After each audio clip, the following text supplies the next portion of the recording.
and I wanted to talk to you a little bit about how I integrate pirouettes into hooping and the exercises that I'm doing to get better at pirouettes. So, my understanding of pirouettes are these. That it's about coming up onto the ball of one foot and putting all of your balance there. So, once you do that, you can either turn to the front from that place, or you can turn to the back from that place. But you're trying to find that place that is on the ball of the foot, right between the big and the second toe, and right on the very mound that's underneath both of those. So, as you start to learn to pirouette, I recommend that you make your feet stronger in this place. So what I do in the morning when I get up and my coffee is making is I practice coming up onto that place and holding my balance. And if you have trouble holding that balance, use a chair or something to put your fingers on, or a bar counter or something, and you don't really have to put your weight on it. You're more just learning to find the place that you need to balance and then stay there so that you can build strength in your feet, holding your heels up. So, one thing to know about turning is that socks are going to work really good for practicing your turns.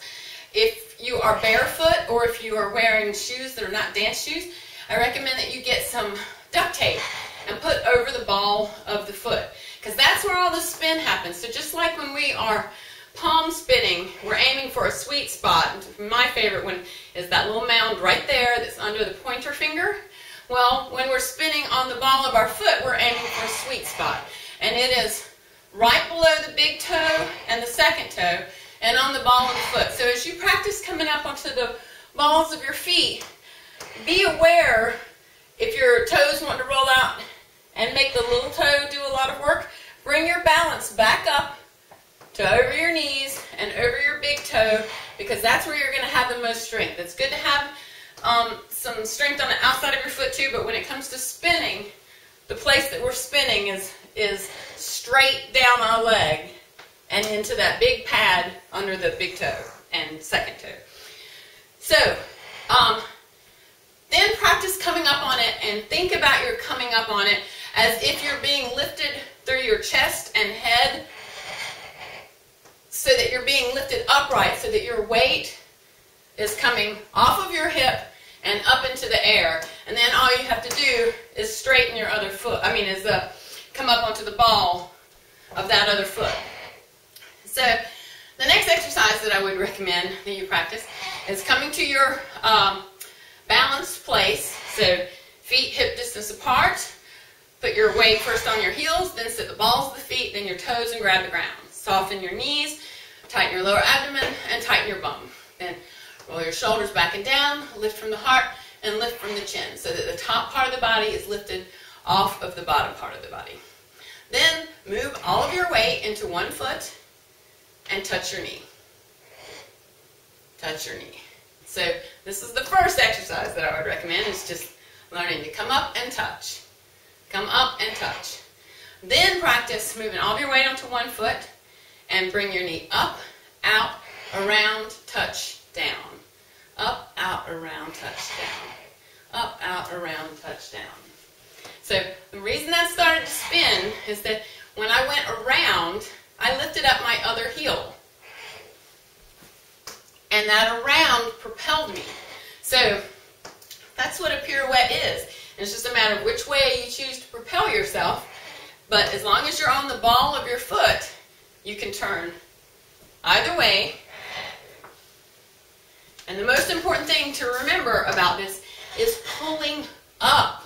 So it's like you're making a line in your body that goes all the way down and pushes into the ground through the ball of your foot, even as it pulls up to the sky through a string in the top of your head. So once you are in this place, you can turn all day long. So one of the things that I know about pirouettes is it helps me if I have a preparatory step for one. So if I know that I'm going to turn right on my right foot, I would probably step and then turn. But if I wanted to turn left on my left foot, I would probably step with my right and then turn. So I'm giving myself a chance to set up and get ready to move my balance into one of my feet. So the other thing that is helpful is think about two poses, closed and open.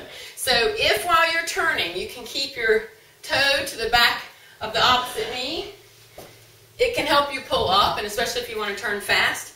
But if you're having trouble with your balance, you can kind of distribute it through your whole body by instead letting your leg drag out behind you so that you're just going up and down. Up, woo, and down. So if you find yourself falling forward, that just means that at some place in your up, you leaned. So you went up and out. So don't beat yourself up about that. That's an awesome learning tool. Notice where that is and say, okay, that's what the part in my spin where I start to fall over. So if I can put my attention in that part to pulling up or putting my foot down, so I either want to be at the top or at the bottom,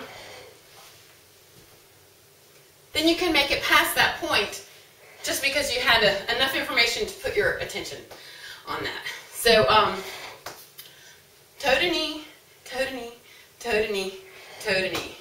Up on the ball of the foot, making sure you're over the big toe.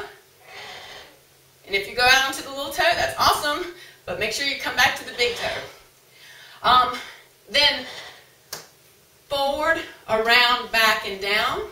Forward, around, back, and down. And then whenever you're ready to turn, just let that, as you bring that around, lift up your other heel. Don't worry if you don't get all the way around at first. It doesn't matter. Did you feel like you had balance while you were turning? Even if you only make it this far, did you feel like you had balance when you were doing that? Because you can do a pirouette in a half turn. You can go half turn, half turn, half turn. It doesn't have to be a whole circle, but the more you get used to being up on the ball of your foot and spinning there and pulling your energy up even as you push down in the ground through that area, the better balance you're going to have there and the more things you can do, including later when you're ready to take a foot off the ground, you can come up into that pirouette and let your other foot actually leave the ground. Alright, that's just a little, probably messy introduction to pirouettes, but people keep asking about them. I'll try to get better at talking about them, but that's what has helped me. I do those little toe-ups while I'm making my coffee every morning. I started with just doing 10 a morning. In fact, this is old, but I leave these kind of things around. Pirouette exercise, I would do it every time I did it. It didn't take me very long that it became a habit, and I've had that thing there for several weeks now, haven't used it, but I've done it every day. So, that's the lesson that I want to leave you with. Enjoy. I'm enjoying dancing with you guys on the putting the dance and hoop dance group on Facebook. Thanks for playing with me about that. This is my favorite stuff, and it makes me really excited. Love you guys.